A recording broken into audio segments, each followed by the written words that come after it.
बिहार की राजनीति और अपराध हमेशा से ही साथ साथ चलते आए हैं। अगर राजनीति पर चर्चा की जाए तो अपराधियों के नाम अपने आप ही निकल के सामने आने लगते हैं। खासकर कुछ दशक पहले तक तो बिहार की राजनीति अपराध के इर्द गिर्द ही घूमती थी। बिहार का बेगूसराय ऐसा ही जिला था जिसने अपराध की दुनिया में कई बड़े नामों का जन्म दिया। उन्हीं में से खौफ और आतंक का नाम एक नाम अशोक सम्राट था। ना इस नाम को आप भारत के विराट शासक सम्राट अशोक से जोड़ने की गलती बिल्कुल न करिए। जिन्होंने 90 का दशक बिहार में बिताया वो तो इस नाम से बखूबी वाकिफ होंगे।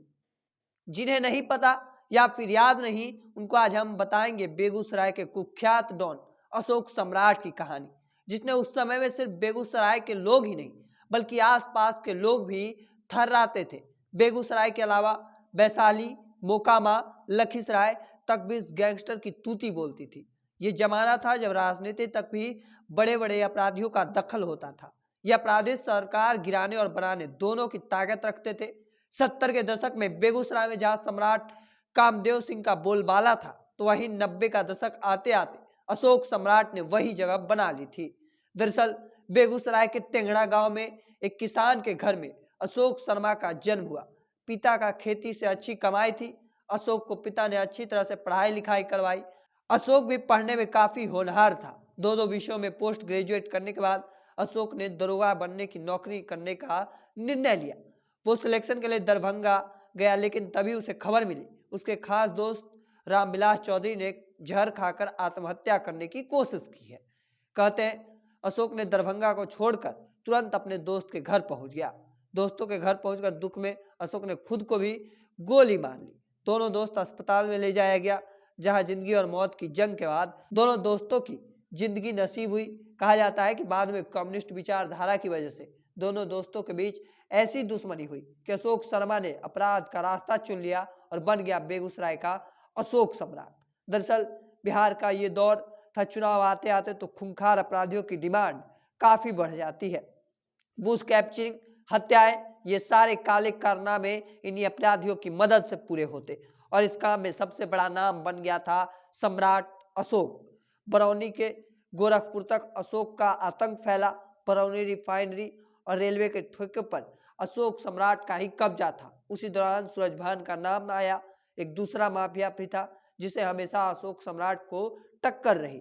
रेलवे ठेकों पर अक्सर सूरजभान और अशोक सम्राट में अक्सर गैंगवार चलती और फिर होता मौत का खूनी खेल। अशोक सम्राट कई मुठभेड़ों में शामिल रहा। कहते हैं 40 से ज्यादा मुठभेड़ इससे खूनी खेला और कई लोगों की जान ले ली। दरअसल 70 के दशक में अशोक सम्राट ने अपनी गैंग का काफी विस्तार कर लिया। इस वक्त में गैंग के पास सारे तरह के हथियार थे। यहाँ तक कि खबरों की माने तो अशोक हथियारों में AK-47 भी शामिल है। कहते हैं खालिस्तानियों की मदद से अशोक ने अपने हथियारों के जखीरे में कई AK-47 रखवा ली थी और यही वजह है कि सूरजभान जैसे दूसरे माफियाओं पर भारी पड़ रहा था। राजनीति में उसका अच्छा खासा दखल था। किस उम्मीदवार को जीतना और किसको हराना यह अशोक सम्राट ही तय करता था, क्योंकि बूथ कैप्चरिंग के अलावा जबरंग वोटिंग करवाना उसके कामों में से एक शामिल था और इसीलिए उन्हें राजनीतिक पार्टियों की तरफ से लगातार संरक्षण भी मिल रहा था।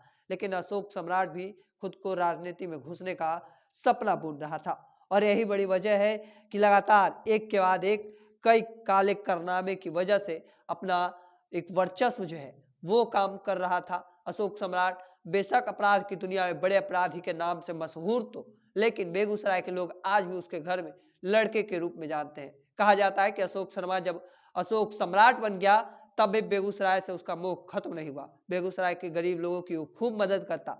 यूं भी कह सकते हैं कि राजनीति में प्रवेश करने के मकसद से वो अपने छवि को सुधारना भी चाहता था। इसलिए वो तब के बेशक कई हत्याओं के उसको खाते में रही, लेकिन कहते अपने घर से रोज 3 घंटे पूजा पाठ करता था। यानी अपराध के इस पर्यायवाची एक दूसरे चेहरा भी था।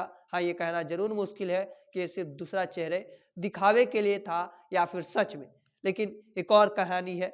जब 5 मई 1995 को हाजीपुर में अशोक सम्राट और पुलिस के बीच एक मुठभेड़ हुई।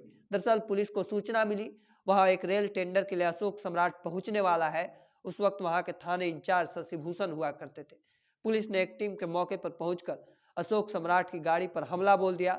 दोनों तरफ से जबरदस्त फायरिंग हुई और उसी वक्त हाजीपुर में पुलिस ने कहीं न कहीं एक मुठभेड़ में उन्हें मार गिराया था। हालांकि शशि भूषण को अवार्ड मिला, इसके साथ ही डीजीपी के डीएसपी की भी पद भी मिली। हालांकि इस कहानी को लेकर आपका क्या मानना है कमेंट सेक्शन में रखिएगा। ऐसे ही तमाम खबरों के लिए द बिहारी टॉप को सब्सक्राइब कर लीजिए। फेसबुक पर देख रहे हैं तो लाइक और शेयर कर दीजिए। धन्यवाद।